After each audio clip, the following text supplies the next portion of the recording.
Hello friends, இன்றைக்கி நம்ம என்ன வீடியோ பார்க்க போகிறோம் பார்த்தீங்கன்னா, பபிள் ரேப் ஷீட்டை வச்சு ஈஸியாக எப்படி பெயிண்ட் பண்ணலான்னு பார்க்க போகிறோம். அதுக்கு நான் கேலண்டர் கார்ட்போர்டு எடுத்து வச்சுருக்கேன். அதுக்கப்புறம் பிளாக் கலர் சார்ட் ஒன்று எடுத்து வச்சுருக்கேன். அதுக்கப்புறம் அந்த பிளாக் கலர் சார்ட்டை கரெக்டாக அந்த கேலண்டர் சைஸ்க்கு நான் கட் பண்ணி பேஸ்ட் பண்ணிக்கிறேன். இப்போ நான் பேஸ்ட் பண்ணிட்டேன். நெக்ஸ்ட்டு வந்து நான் பபிள் ரேப் ஷீட் எடுத்துக்கிறேன். இந்த பபிள் ரேப் ஷீட்டு பேக்கிங்க்கெலாம் யூஸ் பண்ணுவாங்களே, அந்த பபிள் ரேப் ஷீட் தான். இப்போ வந்து நான் ஒரு சின்ன மூடி மாதிரி எடுத்திருக்கேன். அந்த மூடி சைஸ்க்கு கரெக்டாக நான் ஒரு சர்க்கிள் வந்து கட் பண்ணி எடுத்துக்கிறேன்.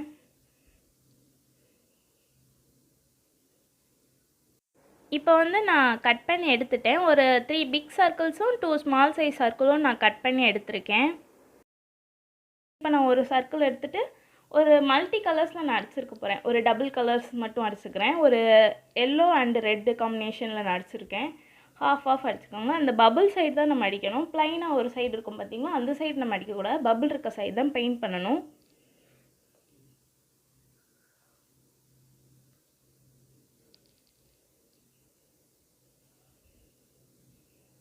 இப்போ வந்து நான் பெயிண்ட் பண்ணிவிட்டு அந்த ஷீட்டை அப்படியே திருப்பி அப்படியே நான் அந்த பிளாக் ஷர்ட்டில் வந்துட்டு லைட்டாக ப்ரெஸ் பண்ணி விட்டுட்டு அதை அப்படியே அந்த ஷீட்டை நான் ரிமூவ் பண்ணிடுவேன். அடுத்து நெக்ஸ்ட் இதே மாதிரி ஒரு க்ரீன் அண்ட் எல்லோ காம்பினேஷனில் இந்த மாதிரி பண்ணியிருக்கேன். நெக்ஸ்ட்டு ப்ளூ அண்ட் ஒயிட் காம்பினேஷனில் பண்ணியிருக்கேன்.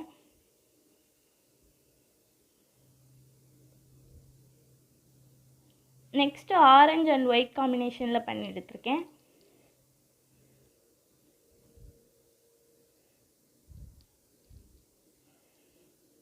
நெக்ஸ்ட்டு பிங்க் அண்ட் ஒயிட் காம்பினேஷனில் பண்ணி எடுத்திருக்கேன்.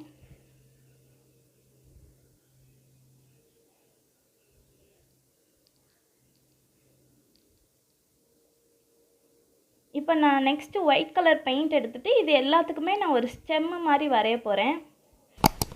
ஸ்டெம்மை நீங்கள் ஸ்ட்ரைட்டானாலும் வரைஞ்சிக்கலாம், நீங்கள் இல்லைனா லைட்டாக சாஞ்சிருக்க மாதிரி அந்த மாதிரி வரைஞ்சிருக்கலாம்.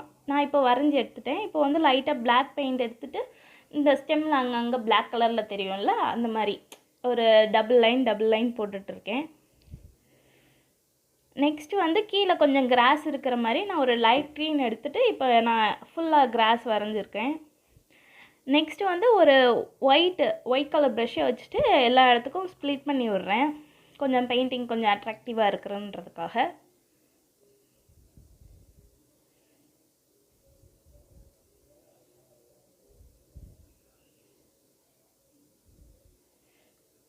இப்போ அவ்வளோதான், நான் ஒயிட்டை ஃபுல்லாக ஸ்ப்ளிட் பண்ணிட்டேன். இப்போ நம்மளுக்கு ஈஸியாக ஒரு பெயிண்டிங் ரெடி ஆயிடுச்சு. இந்த வீடியோ பிடிச்சிருக்குன்னு நினைக்கிறேன். பிடிச்சிருந்தா மறக்காமல் லைக் பண்ணுங்கள், கமெண்ட் பண்ணுங்கள், உங்கள் ஃப்ரெண்ட்ஸ் அண்ட் ஃபேமிலிக்கு ஷேர் பண்ணுங்கள். மறக்காமல் சப்ஸ்கிரைப் பண்ணிடுங்க.